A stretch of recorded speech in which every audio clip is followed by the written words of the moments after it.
Thank you for staying with us, everyone. It's that part of the show where we get to look at the papers for you, see what big stories are trending across Nigeria and dailies today, politics, business, economy, and issues around security and the direction of policies of government. Queen and I will be taking you through the papers one at a time, bringing you interesting headlines as well, right in the middle of it. So then, we are beginning with this day newspaper this morning. Above the name masts, it says minimum wage review. FG urges committee to be guided by social justice, timely completion of task. That's on this day newspaper this morning. But then that headline has a few riders with it. Tasks governors, ministers to attend committees meetings. Promises to send recommendations as executive bill to National Assembly. Bago states governments may seek alternative ways of funding new workers' wage to be recommended. Sounds interesting. We would watch as it unfolds. Atiku knocks Tinubu over insecurity, says Nigeria doesn't need tourists in chief. Apparently, there's context to that. That's a reference to the president's latest travel, his trip to France. We understand the president is on a private visit. Yes, in France. Of course, this is not the first time he will be in France. Nigerians have been talking about how that nothing should be private in a sense about the president because it's now, quote unquote, Nigeria's property. Exactly.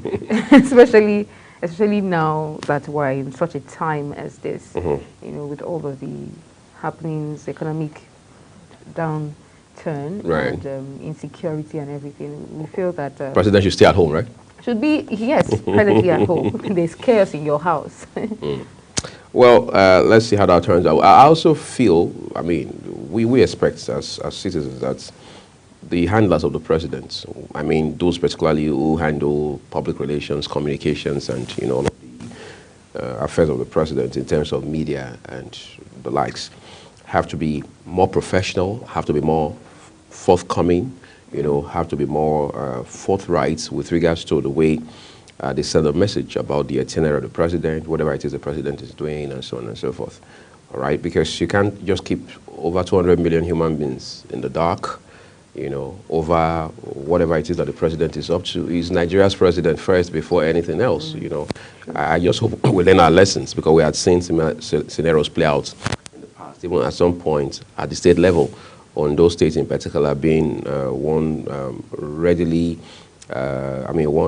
instance that readily comes to mind, and we hope that changes for the better. Okay, so let's take a look at more headlines for you this morning, but it is beyond our shores. It says Mali, Burkina Faso send ECOWAS send formal notice of withdrawal from ECOWAS. When they announced their withdrawal, by way of response, ECOWAS has said, look, they may have withdrawn, but we are not aware because we have not been formally notified of their exit from the regional bloc. But now we understand at least two of those countries have formalized their withdrawal, and they are Mali and Burkina Faso. Niger probably is also has that same process in the works, or maybe they have a different approach to it. But we understand all three of them had unanimously agreed that they are pulling out of ECOWAS. All right.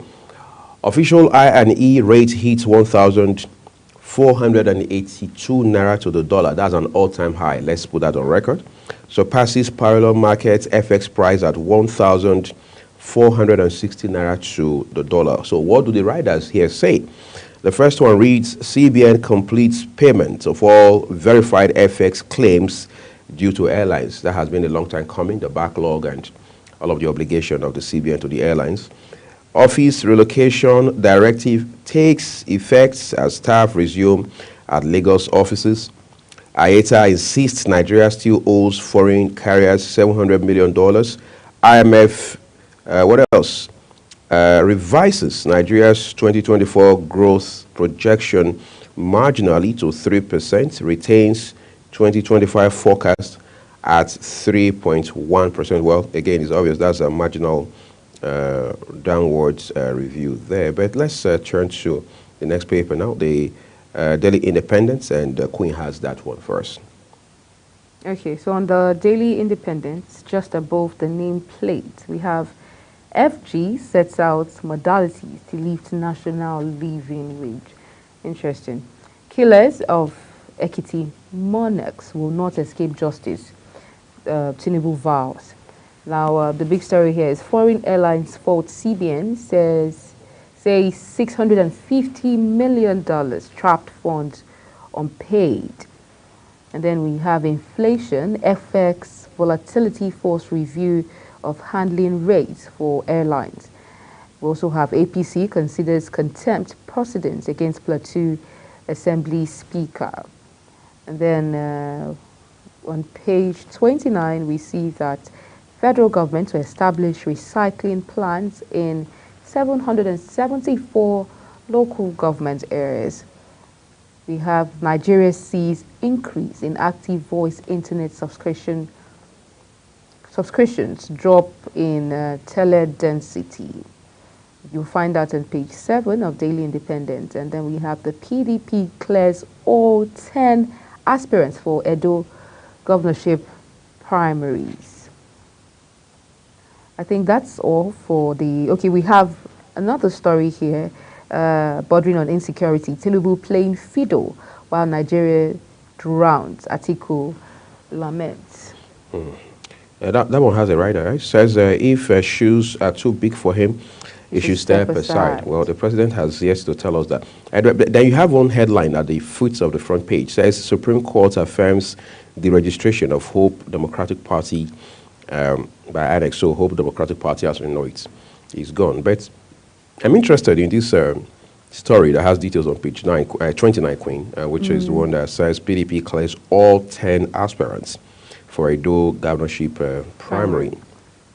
Quite a number of them, including the deputy governor, who we understand is at loggerheads with his principal governor, Godwin Obaseki, right? But now that they've cleared all 10 of them, it means they have to, as politicians always say, go to the field, and slug it out, and again, as we say, may the best man win, right? Let's turn to Daily Trust for you, everyone, this morning. Okay, Daily Trust has stories above the big story, headlines above the big story. Says airlines differ as CBN claims forex backlog cleared with $64 million. Step aside if shoes are too big for you. Atiku tells Tinubu, all right, we need to know the shoe size of our presidents. Who knows, maybe we can check that against what former Vice President Atiku Abubakar is recommending. You are still nursing the defeat hangover. That's the presidency's response to the former vice president. 20 years after 26 states failed to implement new pension scheme, 3 writers accompany that story. FG private sector employees benefiting. Experts urge governors to enroll workers. Pension fund assets hit 17 trillion naira. Tinubu tasks minimum wage committee to dialogue in good faith. IMF downgrades Nigeria's economic growth to 3%. Wiki approves 30.9 billion naira for rehabilitation of schools. And then one other headline here says abductors place 100 million naira on Ekiti pupils. 4 orders. President condemns killing of monarchs. We understand that on the very side note, 2 monarchs have been killed in Ekiti. Why you see have pupils and their teachers taking hostage, and now the abductors are asking for 100 million naira as ransom. Let's Queen take us to the Leadership newspaper now. Now on the Leadership newspaper, just above the nameplate of the Leadership newspaper, we have rerun elections. Court dismisses sacked lawmakers suit against INEC. We have Wiki approves 30.9 billion naira for FCT schools rehabilitation. And then just underneath the nameplate, we have IMF downgrades Nigeria's growth forecast 23% inflation. Committee asked to give Nigerian workers living wage. The big story here, pressure mounts on service chiefs over rising insecurity. And then we have Stock market ends 13-day gain, loses 856 billion naira. We find that, I think you find that on page 14 of the Leadership newspaper. And then we have CBN clears foreign airlines, I beg your pardon, verified claims, pays $136.73 million. And then we have restart social protection programs. CSOs tell Tinubu. AFCON, this is in sports. AFCON, Super Eagles bonuses, allowances not delayed. The NFF, the Football Federation, is saying that Super Eagles bonuses, allowances not delayed, as opposed to, you know, the call that the allowances have been delayed. So the Football Federation is saying that the allowances are not delayed. I think that's all for the Leadership newspaper. Under the big story, we have Tinubu orders rescue of Ekiti pupils as kidnappers demand 100 million ransom. And then lawmakers summon heads of security agencies to meet with presidents. All right, that's great. So let's turn quickly to the Guardian newspaper now. The Guardian is our next port of call. All right.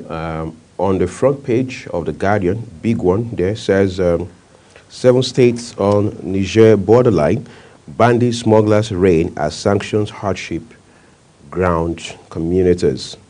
All right, that's with regards to the sanctions that have been slammed on these 3 countries, Burkina Faso, Mali, and Niger Republic in particular.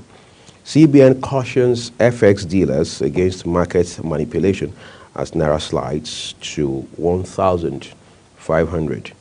Police officers murder suspects, cultists, others nabbed over crimes in Ogun. As regards Ogun, you know, we see a lot of, I really don't know why that is. The news, Ogun is always out in the news for a lot of heinous crimes, rituals, killings, and all of that, time and time again. Time and consistently, we see, you know, all of this. And then we see the clashes between police and suspects. I really want to know what exactly, you know, is happening in Ogun State, and what is the Ogun State governor doing to ensure that, you know, the situation is improved upon. Yes, and there's never a reoccurrence, because there's always a reoccurrence. You see in the news Ogun State for this, especially as regards with ritual killings and all that. Well, it's a sad story, really, and these are things that put pressure on the governor, typically, because the governor understands that he has a primary responsibility to secure lives and property. So no matter how much of, say, gains his states under his leadership records in the areas of education, health, or even the economy, job creation, and so on and so forth, you don't seem to appreciate it, because every other day there's one sad story here, another sad story there about people who have been abducted, those who have been killed, those whose farms have been destroyed, and so on and so forth. I mean, what's the essence of having these amenities, having these social amenities, if you cannot protect lives? You cannot protect lives and the properties of the citizens. So it just means that all of the efforts that, as it is now, more effort, in fact, considerable amount of effort should be targeted towards protections of lives and properties of people, as regards, you know, infrastructure, schools. To what end? Because most of these things that you do will be discredited if the lives and properties of people are not safe. And I really hope that, I really hope and pray, as you always say, you started calling me a prayer warrior, that Ogun doesn't come in the news again for the wrong reasons, the wrong reasons like this.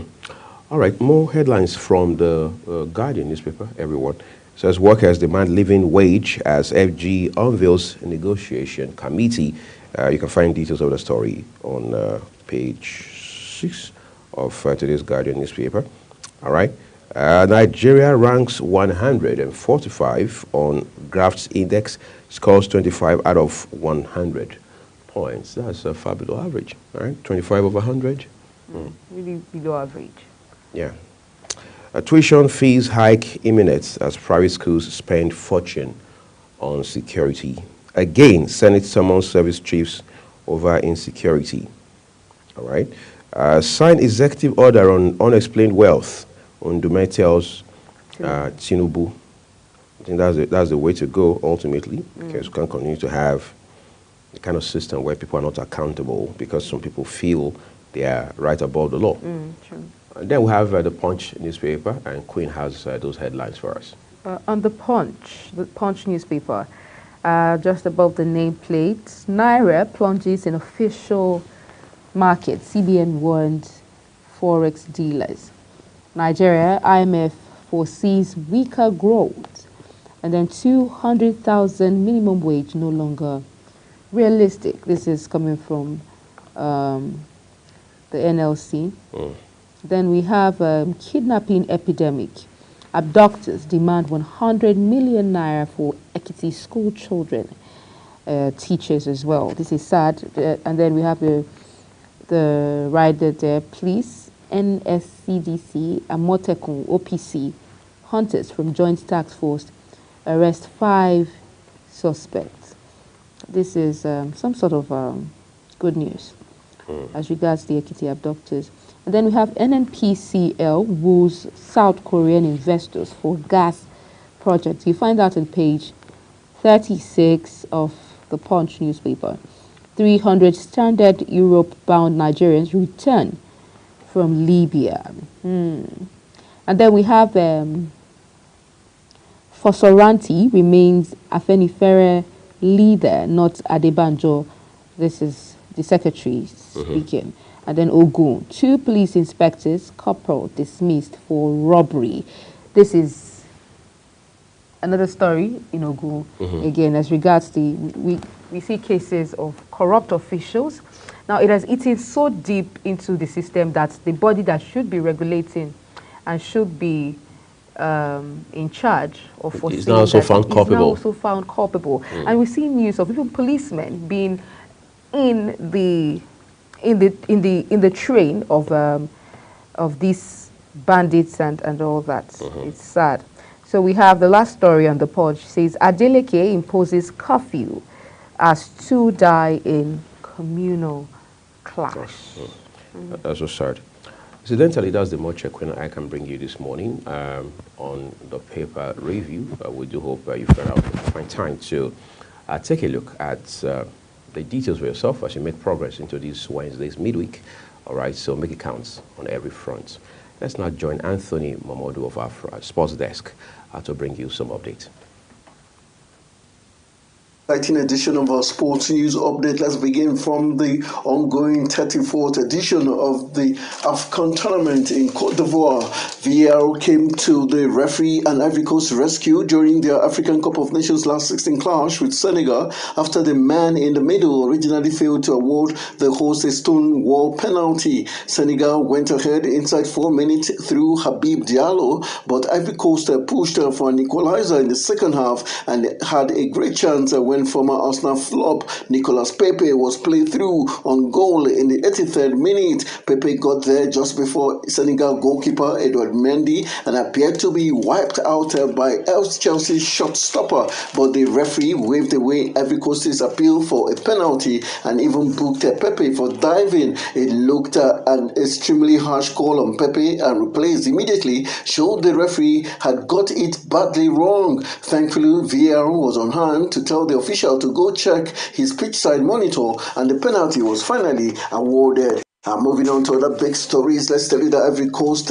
supporter in the stands for his country's famous AFCON win against the defending champions Senegal has gone viral for appearing to eschew the stadium's rampant celebration in favor of talking to a woman standing next to him. Less than a week ago, as they teetered on the edge of group stage elimination and made the decision to sack their manager Jean-Louis Gasset before the knockout teams had been confirmed. But as the tournament best losers, they progressed and were drawn against title holder Senegal in the round of 16. All right, still giving you big stories concerning the AFCON going on. Let's tell you that Senegal star Shekou Koyeta carried his devastated teammate Lamine Camara off the pitch following their dramatic defeat to Ivory Coast on penalties in the last 16 of AFCON. The Teranga Lions of Senegal, the reigning AFCON champions, started the match well and went ahead within 4 minutes through Al Shabab star Habib Diallo. Ivory Coast, who sacked boss Jean-Louis Agassi after the group stage before sneaking through as one of the best third place teams, responded well before Frank Kessie equalized late on from the spot after Nicolas Pepe was fouled by Edouard Mendy. The clash went all the way to penalties with Kessie netting the decisive spot kick after Nottingham Forest defender Moussa Niakate struck the post as the tournament host won 5-4. And following the game, Camara, who had played 87 minutes before being replaced by Idrissa Gana Gueye, was one of the several Senegal players who were distraught with the result.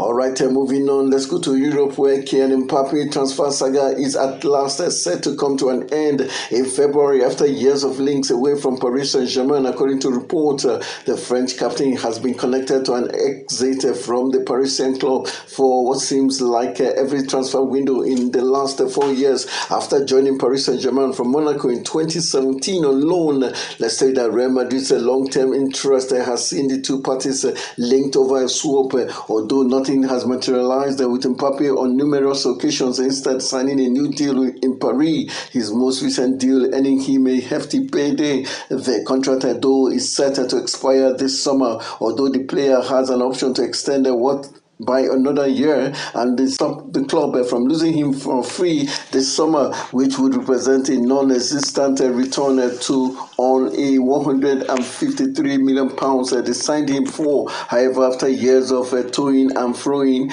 it appears that the player is due to reveal his plans in the next few days to Paris Saint-Germain, according to reports from AS.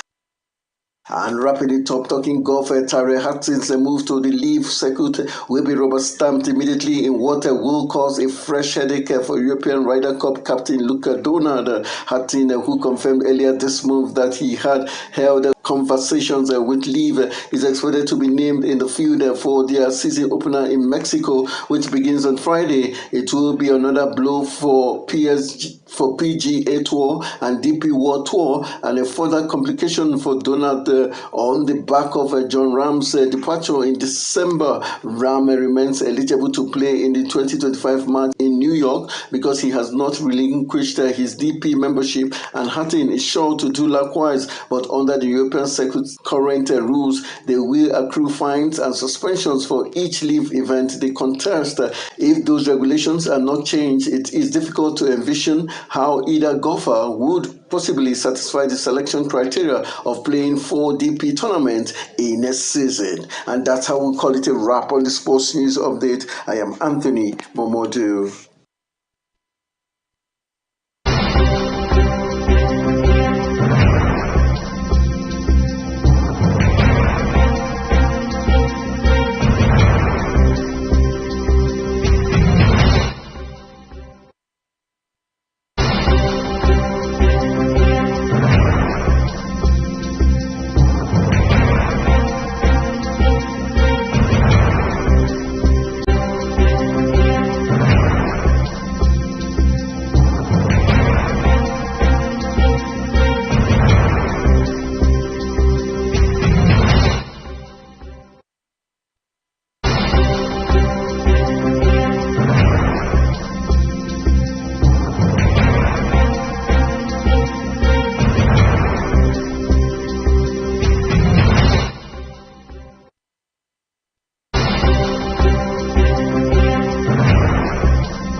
Thank you, everyone, for staying with us.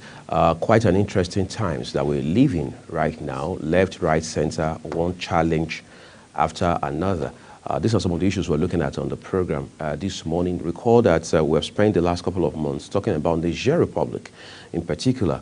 Again, that gave us that window to take a broader look at not just the West African sub-region, but Africa as a whole in terms of political leadership, stability, security, and even integration of the continent, economic, social, political, and so on and so forth. And today we know we are just not out of the woods yet, because we understand that with the exits, or if you like, the withdrawal of membership by 3 countries, namely Burkina Faso, Mali, and Niger Republic, the economic community of West African states now has much more work than ever to do. Because question is, what are the chances that a few more countries will not follow suit?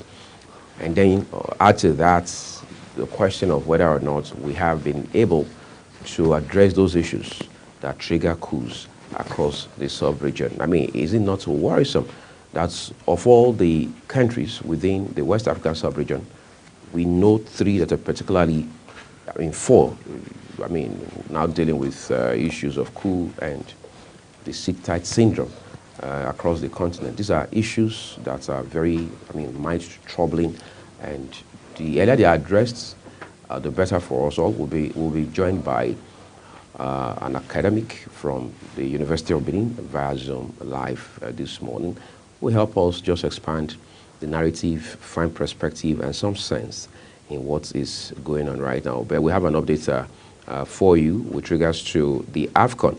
We understand Nigeria, some people say the Super Eagles have survived so far because they are not very sure if their performances have been sterling. However, they've made it through the round of 16 now. They're in the quarter-finals where we understand they're going to be meeting Angola. And I know Nigerians are looking forward to that. And emotions as usual will run high. But then we have Anthony Mamodu here with me in our live studio to help us find context in all of these developments. Anthony, thank you for coming on Global Morning. Always a pleasure. Nice jacket, by the way.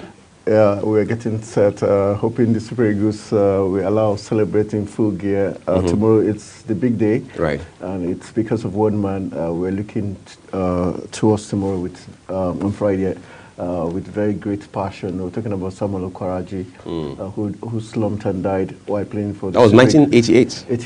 89, right. Yeah. And it's against the same Palagas Nagras, the same Angolan team we're meeting. So Nigerians are saying, okay, since 1989, let's try to give back to Samuel Okwaraji and the mom, because the mom came out some years back, like 3 years back, to complain that it looks like Nigeria and the federal government had forgotten her and the family since the death of Samuel Okwaraji, because he was who made the country proud and who was the breadwinner of the family. One great thing about Samuel Okwaraji was the fact that every time he was invited to the national team, he paid his flight down to Nigeria and would not collect money from the Nigerian Football Federation in terms of playing for Nigeria. So when he died, Nigerians felt he should be celebrated more. And I think the Super Eagles, Victor Osimhen and co, they owe it to Samuel Okwaraji to beat the Palagas Nagras so that we can, for one, say, okay, we have paid back that price, the supreme price he paid for Nigeria by slumping and dying. Unfortunately, we did not still qualify for that World Cup. Right. Yeah. 35 years down the line, Anthony, there's no better time to compensate, so to speak, for the price that gentleman had paid for his country. I mean, he was an epitome of patriotism in the organic sense of the word. But let's look at, going into tomorrow's match now with Angola, what the Super Eagles should be bringing to the table in light of what we have seen them play in the last 3 matches. Some persons had said their first 2 matches were just mediocre. They were just there, nothing spectacular. But what are those elements, what are those factors they should be correcting going forward? I think one great thing about any great football team is when they at their worst ebb, they still deliver and get the job done. That's when you know a team that's got greatness, a team that could become a champion. Because when you're at your worst situation and you're able to still deliver the goods, still come out with the result, then there's something positive about you. Yes, the Super Eagles didn't do well in the first 3 matches, they struggled to win, draw, and win again by one just by a goal. And the last one was through, we had a deflection also, giving us that needed goal. So I think for the Super Eagles, in as much as, yes, they've not played to our expectations, but one good thing about the Super Eagles we've seen over time is whenever they were playing the big teams, like when they played the host country, Cote d'Ivoire, we saw them come out at their best. It's always very difficult when you play host nation because you have the entire stadium behind the host nation. You have the officiating referee, always remembering that this is the host nation. He has to officiate to favor the host nation technically. So everything... Is that a traditional practice? Yeah, it is because we're humans. Naturally, it's like you come to the studio here, you know that this is Global Television, live studios, and whatever you're doing, you're tending to score. It's just a natural push where you tend to want to give that host nation that little bit of edge so that you're not seen to like going against the host nation. So that's played against the Super Eagles, but they were able to surmount that. Against the indomitable Lions of Cameroon, we're talking about 5 times champions, a team that has always been a boogie team for the Super Eagles. They were still able to beat the Cameroonian team, who are always very physical and strong, very skillful. The fact that they won that match, now we're beating Angola. This is a team that most times they've beaten us, like stopped us going to World Cup twice now. So it means we have to be very careful about the Palanga Snegras. It's a South African team. You can't really predict how well they are. And this Nations Cup has been very, very unpredictable. Last night we saw the Bafana against all odds, a team that barely qualified from their group, who have not been doing well, beat the best team in the world, the best African team in the last World Cup, talking about the Atlas Lions of Morocco. So that tells you that you cannot really predict this 2023 African Cup of Nations. So every team has to be careful. The Super Eagles have to be super careful, not take the Angolans for granted, and they have to do all they can to see that they win that match. And one of the best ways you can do is score first, then you now take control of the game. But we also have our own issues in terms of injury worries. The man who seemed to have given the Super Eagles that stability we've seen in this Cup of Nations is Stanley Nwabali, who is the goalkeeper from South Africa, Chippa United. We had Francis Ozoho, who was our goalkeeper, but he's always jittery. So every time we had him behind the sticks, Nigerians were always scared. But once Stanley came in this Cup of Nations, we could see that the Super Eagles was a better team. He gave them that confidence in the defense line. So we're hoping this injury, he will be able to come out of it. If not, that's where Nigerians will be really scared, because Francis Ozoho, you can't count on him. I don't know what your reaction was, Anthony, when you heard of the news that Victor Osimhen and 2 of his colleagues in the Super Eagles were going to get tested randomly for doping. Of course, we know what the results are in now. We know how it all turned out. So how did you react to that? I think to an extent, there's some bit of politics in football. We saw, for some of us, we felt it was politically motivated. It was witch hunting? Yes, technically, because we know he's African Footballer of the Year. So he showed he had performed very well 2 seasons in a row for him to win that. So naturally, why would you suspect the African Footballer of the Year? That's technically wanting to dent his own image. And for the other players, it's a random pick. So random means there's no specific criteria to decide who you want to pick to test. But the question is, why did Nigerian Super Eagles players? We had other teams that have been on fire, especially the teams, these upcoming teams like Namibia, Mauritania, Cape Verde, who had players that were like on fire, like they were on drugs, because the speed, they kept running 90 minutes. The stamina. The stamina level is amazing. So those are the kind of players you want to ask, what's giving them that extra What are they on? So, but for the Nigerian team who has not been doing so excellent, and you just suddenly think you want to pick, and you pick their star players, it means technically what you're trying to do is, once you pick their star players and they're found wanting, you're going to kill the morale of the team. So we thought it was, yes, we know it's a random thing, but the question is, why the Super Eagles, why our star players? But thankfully, they came out clean. I'm just wondering, because I've also followed some aspects of sports, especially football, with regards to management and leadership, and so on and so forth. Has the performance of the Super Eagles shown that the management of sports in Nigeria has improved significantly? I think whatever the Super Eagles are doing right now, it will be completely unfair to credit everything to the Nigerian Football Federation. In as much as, yes, they're trying their bit, but football management in Nigeria has been very poor for as long as we can remember, even though the Gusu-led Nigerian Football Federation is trying their best, but we cannot say they've given us the best in terms of, for instance, the coach of the Super Eagles. Nigeria should be having a world-class coach. Now, not a coach who is trying to make name with one of the greatest teams in Africa. Because right now we're doing a Peseiro more favor than he's doing to us. So he needs Nigeria more than Nigeria needs him. Yes, that's why, if you remember, some weeks ago, we were talking about the new contract he was given before the Nations Cup started. He refused to sign because he said he wanted the Nations Cup to be over, because he knows the Super Eagles naturally is a great team, one of the best teams in Africa, and he knows that once Nigeria gets to the final, win the Nations Cup, his value jumps up. He's going to get clubs in Portugal because that's where he's from. He's going to get from Europe. All the coaches have coached Nigeria. Once they leave Nigeria, they get bigger contracts. So Nigeria is a brand when it comes to world football. So we're doing, if we had the likes of Jose Mourinho, Antonio Conte as our manager, then we know, okay, yes, we've got a manager that's, okay, he's kind of doing us a favor because he's got that clout. So I think we're doing Peseiro. So when it comes to the managers, I would say NFF hasn't done us much good.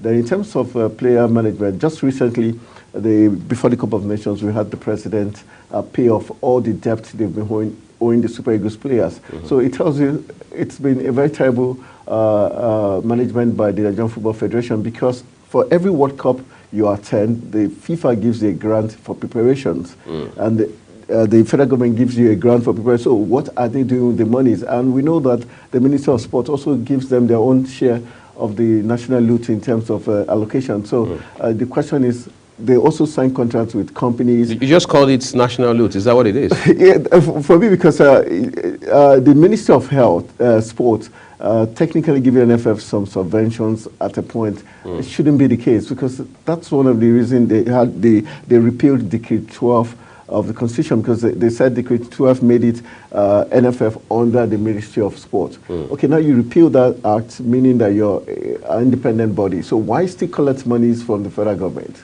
and from the ministry? So, and they sign contracts with companies, ITO and co. As and these are big entities. And big money they pay to you. So what do you do with the funds?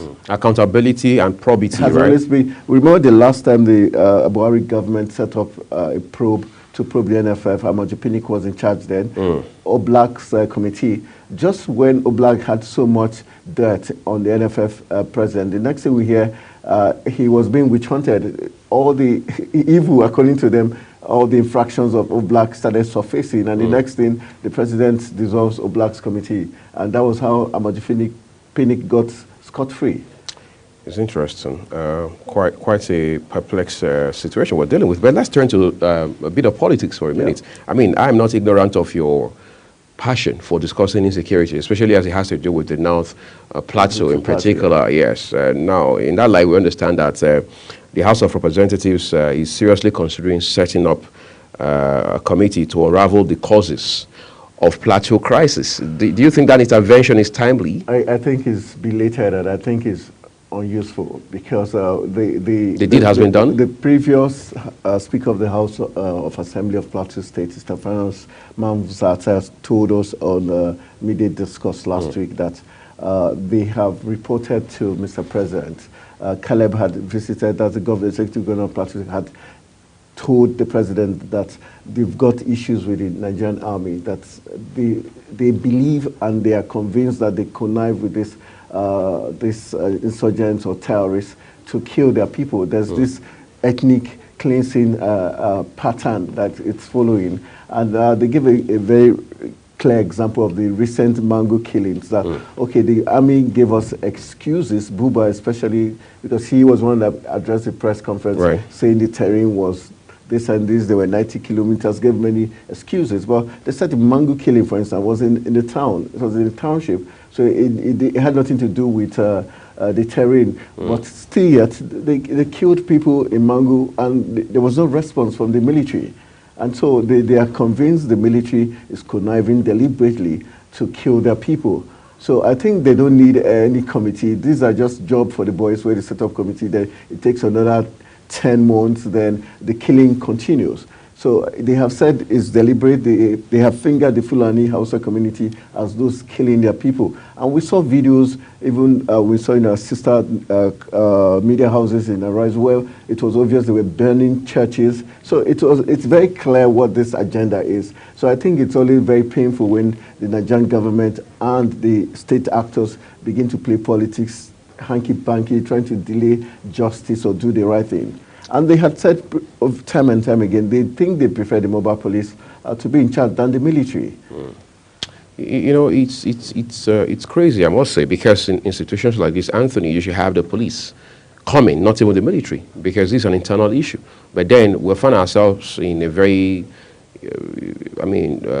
pathetically peculiar situation, and we are using what we have to get what we want, which is not a good place to be. But let's look at, you mentioned Governor Caleb Mufwang just a while ago. This is a man who just got into office a matter of months ago, and he gets into office upon assumption of office.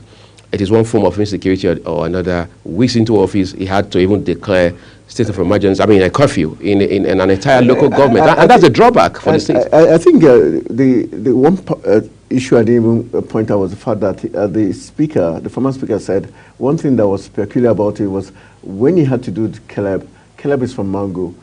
His people they decided to focus on. For every time there's a governor, they tend to focus on the people of where they come from. So it's deliberate. And Mango, we know Mango is one of the most peaceful local government areas in Plateau. You hardly hear any crisis in Mango. So how come suddenly Mango becomes a killing field? And what is baffling is the fact that we're talking about gunshots. We're not talking about silent pistols. Gunshots that rages for hours, and the military still cannot get to Mango, and people are not safe. And I think not even one terrorist. You hear one terrorist was killed. You hear one person was arrested. It's sad. It's so obvious that it's like technically the military. Okay, look at what the military said after that comment by the CAN chairman of Mango local government. He was asked to come to Abuja to come and defend his comments, rather than the military go and investigate the soldiers or the formation there to find out if it's true or not. So it shows you're already taking sides, or you're already defending your people. You're supposed to go to Mango, confirm, do an independent finding, rather than tell the reverend to come to you. I think it's just misplaced. We understand the man didn't show up for that. Yeah, he refused. He didn't show up for that. He didn't honor that invite. But again, you see, I think that's what happens when motives are very wrong. When we're doing whatever we're doing with the wrong motive, with the wrong motivation, and so on and so forth. But now, still talking about insecurity, however, from a much broader perspective. We understand yesterday, being Tuesday, the Senate had decided to invite the IGP, that's the Inspector General of Police, and service chiefs as well. We have seen several of these invitations. To what end, really? I think if they're being realistic, once you can, it's obvious. It's just like, sorry to bring in football now, like a coach, you're giving a team, you play 10 matches, you lose 9, or you lose 7. You don't need a soothsayer to tell you you're not good on the job, you can't deliver the goods, you get fired. So I think it's time for these service chiefs to get fired. At times when you see them on TV, they're looking so chubby, you wonder, are these guys really military people? Are they burning candles, or are they stressing themselves to find solutions or insecurity? Are they golf guys? Golf guys, just having fun. And so, because if you're hair bent on solving insecurity, you shouldn't be in Abuja 247. You shouldn't be looking plump and healthy like you're just chilling on that. You should be under the sun. We should see you turn from fair to black because you're under the sun. You're marshalling your troops. You're putting in the work. So, but I don't think they are, and I think the National Assembly is making the job easier for them because all they do is invite them. They sit down. They tell them the same old story. The same lines are repeated, and they go back. Christopher Musa, the CDS, had told us that poor governance is one of the issues of insecurity. So technically, if we apply that to Plateau and the country, so he's also indirecting the executive. So because if there's good governance, we shouldn't be having this. If we have jobs for the youth, we have all those who perpetrate those killings. Because, funny enough, when you saw the video in the Mango killings, they were more like people, the Hausa Fulanis who were living in that place, just turning against the people they've been living with, and not like they were insurgents carrying arms. You could see them with club sticks, machetes. So it's like the people, the Muslim community now, the Hausa Fulani community, turning against the Christian community. So it's obvious that it's not one full block. So I think there's a lot that needs to be done. The good governance is a key factor. I think religious leaders have a very big role to play, because you ask your question, so what are the imams saying to the people? Because if they're telling them the right things, then these people should not be turning against people they've lived with for how many years? Right. You know, Anthony, I'm sure you still remember very vividly how that former Chief of Army Staff, Chukwuma Buratai, had told the National Assembly that Nigeria will need at least 20 years to fix insecurity. Did we take him seriously enough? I think we didn't take him seriously, and I think he needs, that's where I fault the federal government. Immediately after he made this statement, after his exit, he was made ambassador. Right. Why? Because you're giving immunity. This is a man that should be facing Nigerians, talking to a set-up inquiry body, to ask him questions. Why did you make that comment? Why did you take how much billions of dollars to tell us to import equipment, and at the end of the day, you're now telling us it takes us around 20 billion. So what did you do with the money? 20 years more. So he must have a reason why he made those very sweeping statements. We have Ali Ndume say several times how he didn't, he was expressed concern as regards the military's operations, especially even in Borno State where he hailed from. So it tells you that there's something amiss, and Buratai has a lot he has to tell us, has to tell the present military, because if you look at his era and this era, there's a gulf of difference. At least then you knew that at a point they achieved some quietness, some peace. But this for this era, we've known no peace. Rather, it gets worse every day. So these service chiefs, I think they've run out of ideas. I think they don't even have a grip of how to go about it. I think old horses like Buratai should be called back to tell us what they know and why this insecurity is worse than it was during their era. You know, just as we wrap up now, Anthony, one of the things we have found, which is a very big talking point for us on the show this morning, is the element of illegal mining, which we understand is fueling insecurity, particularly up north, right? The other time, Dele Alake, Minister of Solid Minerals Development, came out and openly told the National Assembly, look, there are powerful, influential Nigerians behind illegal mining. Does that leave any room for hope? I think it leaves no room for hope, because if, the same Nigerians, the same elite in the National Assembly, in the presidency, do not have the balls or political will to fight these people, because their hands are also soiled. Because what it means, if they go fight these people will expose also their dirty secrets, and because they don't want that dirty secret to be exposed, they allow Nigerians to suffer the whole thing. Because you look at Mr. President, he came and left, and one of the reasons he made one statement why he didn't allow him. There's a comment he made about Emefiele and others.